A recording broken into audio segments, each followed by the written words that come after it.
When Steve Jobs' daughter visited her dad on his deathbed, his final words to her seriously stank. Apple co-founder Steve Jobs knew how to foster an emotional connection between customers and his products, but he often struggled to do the same when it came to himself and his family. Here's a look at the turbulent relationship with his daughter and the somewhat unsavory parting words he left her with. Born in 1955 in San Francisco, Jobs was adopted as an infant.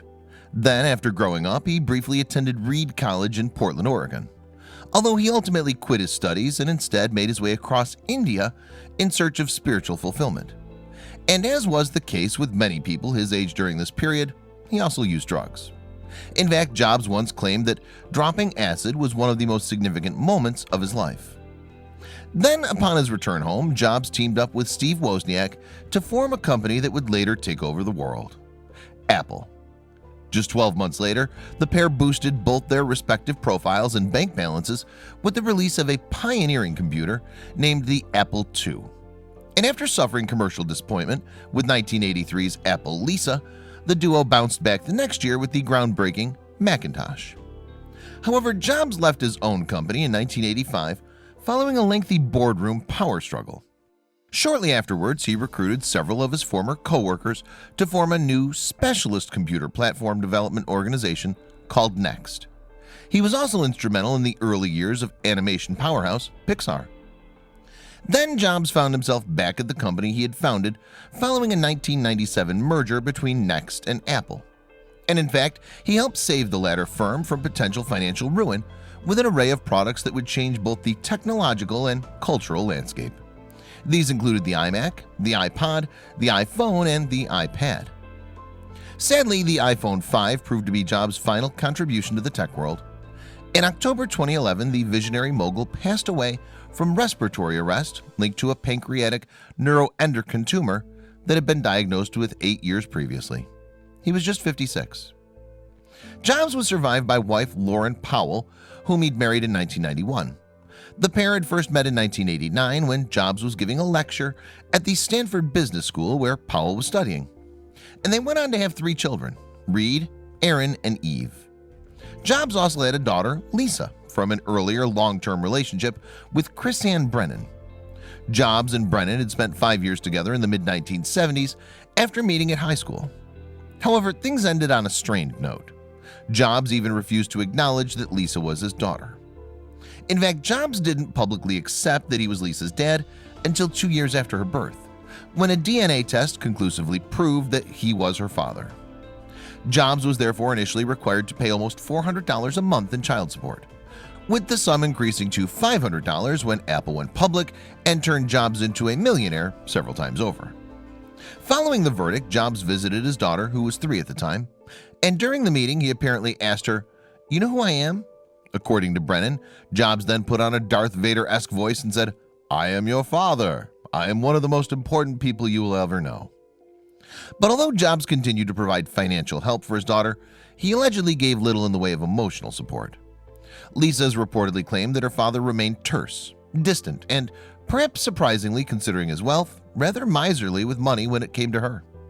He also denied that she was the inspiration behind the name of the Apple Lisa computer.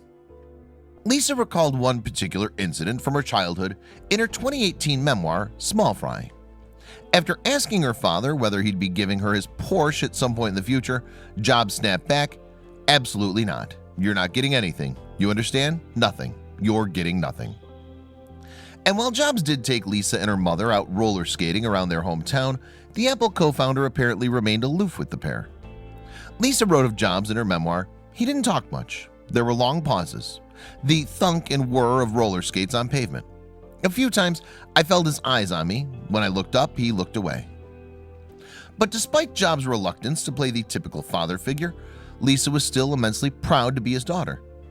In Small Fry, she describes their connection as a magical identity. She added that this feeling was an extra thing that started to itch and tingle when I felt small. It was like pressure building inside me, and I had to find a way to say it. And Jobs did eventually begin to thaw slightly when Lisa turned 9. In fact, he even tried to make amends for his previous absence by recognizing his daughter not as Lisa Brennan but as Lisa Brennan-Jobs. Brennan also claimed that Jobs had repeatedly apologized for refusing to take responsibility when it mattered most. Lisa even visited her father every 8 weeks or so in the year leading up to his death. Sadly, though, her final visit didn't end in a particularly touching manner. Before her farewell to her dad, Lisa went to the bathroom where she discovered some rose facial mist. She subsequently sprayed the mist on herself, something that Jobs didn't exactly appreciate, as it turns out.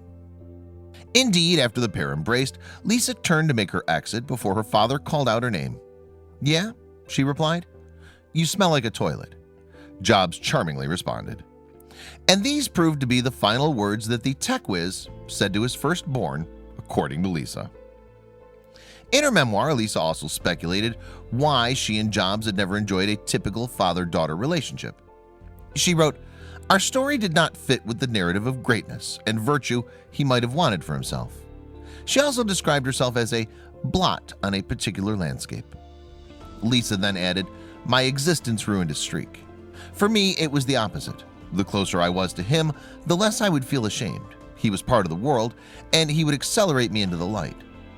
Lisa also admitted that she had abandoned any hope of a major reconciliation in the latter stages of Jobs' life.